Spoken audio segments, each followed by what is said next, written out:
Hi guys, welcome back for another one. I am Mr. Free to Play. That is right, I'm a free to play player and I give free to play player advice, tips, tricks, and other things. It's Friday, well, at least Friday when I'm recording this, and another dev blog has dropped, and I'm here to give you guys my conspiracy theories, thoughts, and more. Notice how I said conspiracy theories first. So guys, if you're ready for it, sit back, relax, and let's get into it.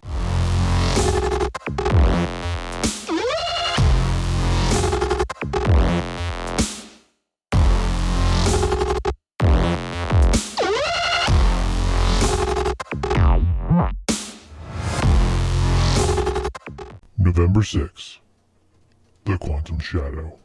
There wasn't a ton in this blog, which typically after a patch you really don't see a whole lot of information, but there is enough in here to me to dig into. So first off, it goes through and announces Ghost. And if you were surprised by that announcement, stop living underneath a rock, Patrick. In all seriousness, Ghost looks to be a little bit on the broken side.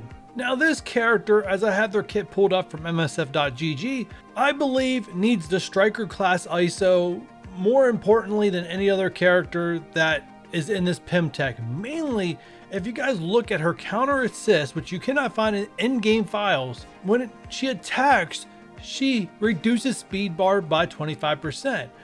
So, if a target is marked by vulnerable and she uses the basic, you are getting a 50% speed reduction on the enemy that you are attacking. That's huge. And if you want to try to play negative effects to that character, you can use the special. Then she'll follow up with her counter assist for the speed bar reduction. Wait, you need to heal your allies, mostly Pimtech allies because the only synergy she has with her healing. Hit quantum explosion, boom, you do all that damage, you prolong their negative effects, and the target you were targeting gets hit by that speed bar reduction, and yes, you steal a bunch of life and give it to your other Pimtech allies. Quite frankly, this character is on Minerva's level with that ultimate. The only thing that differentiates Ghost and Minerva is fact Minerva's healing is for everybody, no matter who's on her team.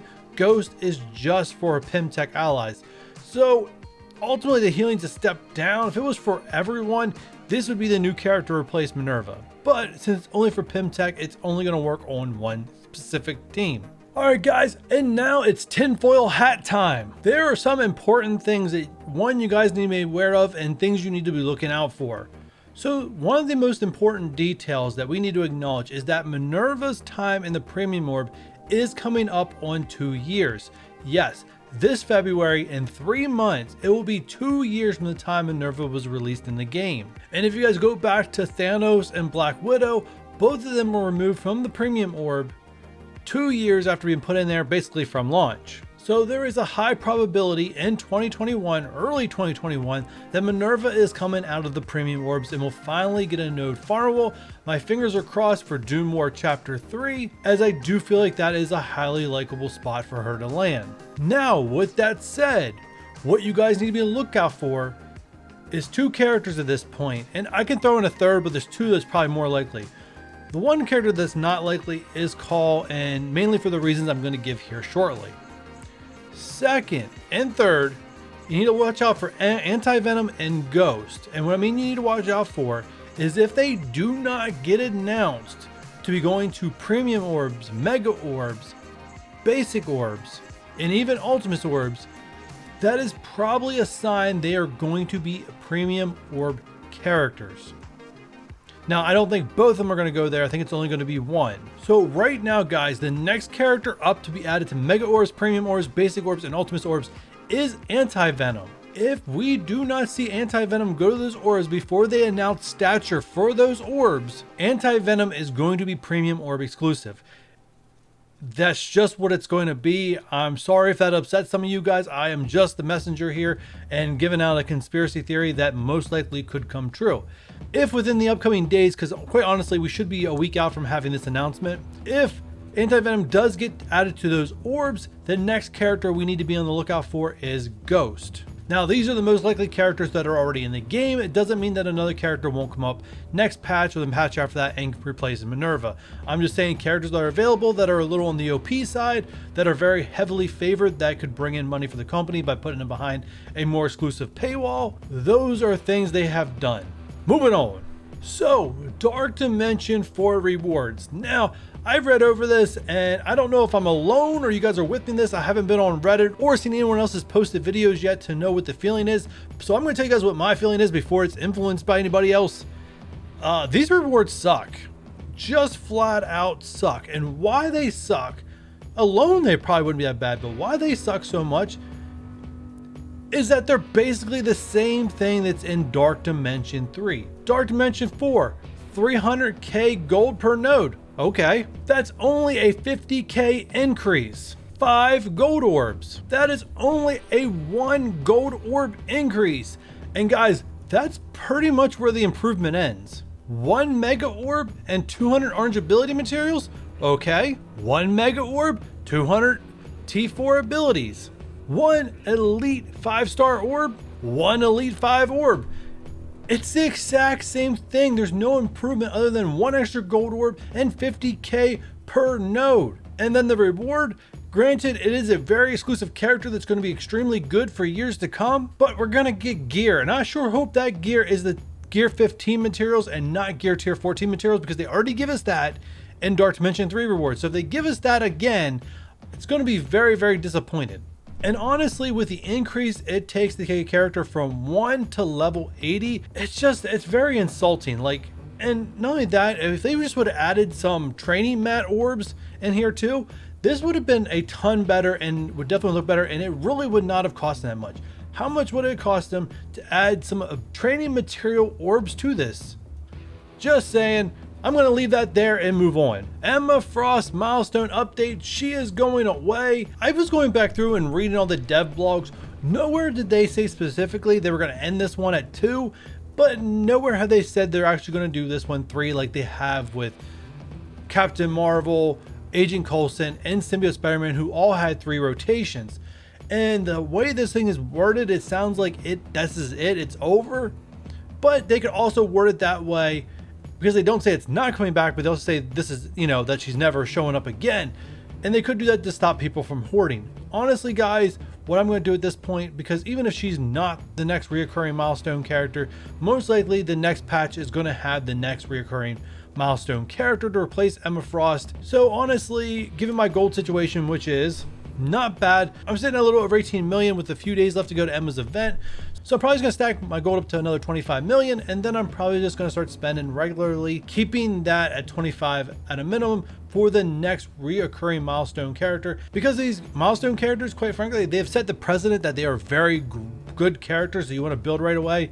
And as a free to play or a player that is spending very lightly in the game and they can't spend on everything, these characters and the way they release them very favor players like that. And then obviously if you're a heavy spender, you're maximum at 7 stars and voila, you don't gotta do all the hoopla jump throughs to get some shards of that character. So that's how I'm handling it. Moving on. Nick Fury's coming back. If you are an early game player, Nick Fury should be the last legendary you worry about. Don't worry about him, skip him. And devs, if you're watching, change the requirements for Nick Fury. He is 2018 with 2018 requirements. You can loosen up his requirements. You can at least make it all Kree or add another tag to that one too. It does just not Kree. Get rid of the Kree minions. Get rid of that tag. Let's loosen them up some. And another thing, I'm very curious about the wording on this blog. It says, due to the timing of this blog, and we're giving us Magneto after Nick Fury. So they have been doing legendaries every 2 weeks rotation. So you would think they would have time to mention Magneto next week. So I'm really confused on why they said the time of this blog. So I don't know if we're getting a huge post next week, possibly the announcement of Dark Dimension 4, maybe a big rework to the X-Men, because I'm pretty sure last week's dev blog, they said they were going to do more than just switch the Uncanny tag. Yes, they did, and they haven't done this yet. They said, in addition to adding the Uncanny trait to all existing X-Men, we have also revived some of their kits to expand on some of their abilities, and they have not done that. As of right now, the only thing they did was change the kit where it said X-Men to say an X-Men Uncanny or just Uncanny tag.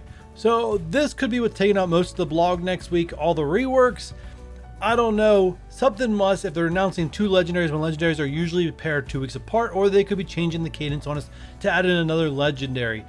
There is a lot of rumors about a new legendary coming. It is possible. I don't work behind the scenes, and I'm not a source of rumors and leaks, so let's get back to the rest of the blog. Upcoming blitzes. If you care about Jessica Jones, she's up first, Monday through Wednesday, Thursday through Saturday. It is Captain Marvel, and I just think Captain Marvel's excitement is just dead in the water.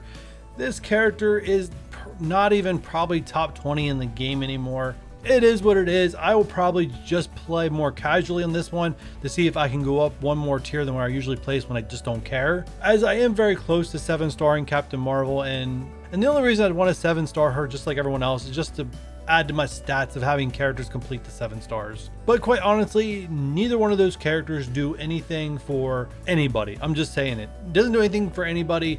You can add more shards, get more star levels on them, but as far as content goes, they're both dead in the water. All right, moving on. Bonus event for Kree. I highly do not recommend farming Kree for Nick Fury. Nick Fury is totally skippable. I said that earlier, I'll say it again. Hopefully you guys got that through if you're an early game player, that you're not wasting your time on that. And then Relic Hunt. Relic Hunt is a good event for you gaining resources, but the hand as of right now, hopefully they get a rework with next patch or an upcoming patch. But as of right now, they're not very good characters. You're basically building a team for an event where they can't even win you a punch across in Blitz. Sorry guys, I didn't make them that way. And with all that said, guys, if you enjoyed this review of the dev blog, I'm sorry I don't have a guest this week. Hopefully next week I'll have a guest back on. And you guys enjoyed my conspiracy theories too, give me a thumbs up. If you're new here and have not done so already, hit that subscribe button. And if you don't want to miss any of my conspiracy theories, hot takes, or anything else on a dev blog, hit that notification bell. And with all that said, I will catch you guys on the next one.